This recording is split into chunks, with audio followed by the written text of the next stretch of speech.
So I guess it was convenient for you to turn your back on the woman who held your spine. Woman, you were brought forth from my side, created to support me like the gravity-stricken moon does the brisk breath of nightfall. But when fear clawed its way into my heart, when he called my name in the garden, you shrunk and hid your shameful body. What were you? When the Prince of Night found his way to your star, you watched him lie. And I watched you sit and set like sun, you mourning of a man you can't even see, the nightmare you have become. I was there, standing in the distance, having a conversation with my backbone. I wanted to stop you, but you let that evil reptile with eyes, slow dancing with deceit and tongue, swift as breeze, woo you dumb, to think we could be wise as a god who thought the galaxies into existence. Adam, I thought he was my friend, letting me in on secrets God Pinky promised the leaves not to tell. He pointed to the tree, and you didn't respect he gave you authority. He made you the head of us. He made you the head of us, but you became neck. I can still see the apple stuck in your throat. Adam, swallow your pride.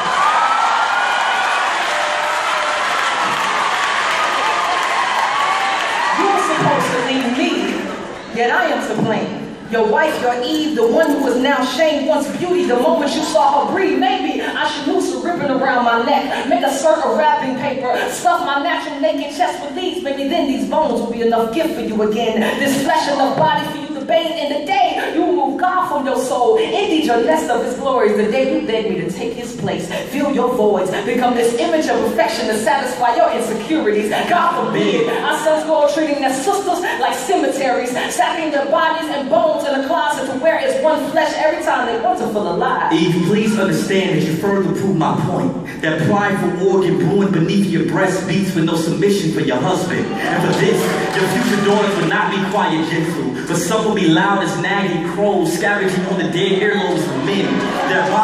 Their bodies sculpted for God's glory will become lures, enticing our sons to sin, and they will. These women, your offspring, will hand their souls over to men who are not their gods. They will kneel for value at the altar of man's approval, but their worship will not make them whole nor holy. Do you see what you've done? You will make this about you by blaming me. We are both sin wrapped in flesh, both broken creations, stained glass windows with no shine, no sun, no light. We are both dark, imperfect, lost. We are fallen. Wife, I'm sorry. Have you any idea how shameful my insides scream for not protecting the only woman I've ever known and loved from the stink of death?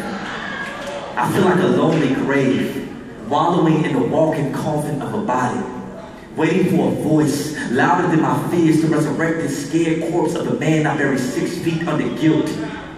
But believe me when I tell you, you are still the woman my vision sunk to when I first saw you. Eve, even if God chose to separate us for 1,000 years from what we have done, I will write you every day faithful, and my letters will literally litter the land with love, my lady. But excuse me if the blood on my hands still drips thick with condemnation. I can only pray this venom doesn't poison our unborn son Cain. There is a murderer living in my genes, and I would die if he follows in his father's footsteps. Adam, forgive me in my limbs, and the heart that led them away from the safety of your palms. The parachute folded beneath the bloodstream I left in vain. I promise I will never try to fly without you again. Your word is wind, and I am convinced that I would be fooled to disrespect the tornado I was created to love. You mentioned our sons, but remember our God. Remember what he told devil as he cursed serpent. He spoke of my womb, and from it a seed will come.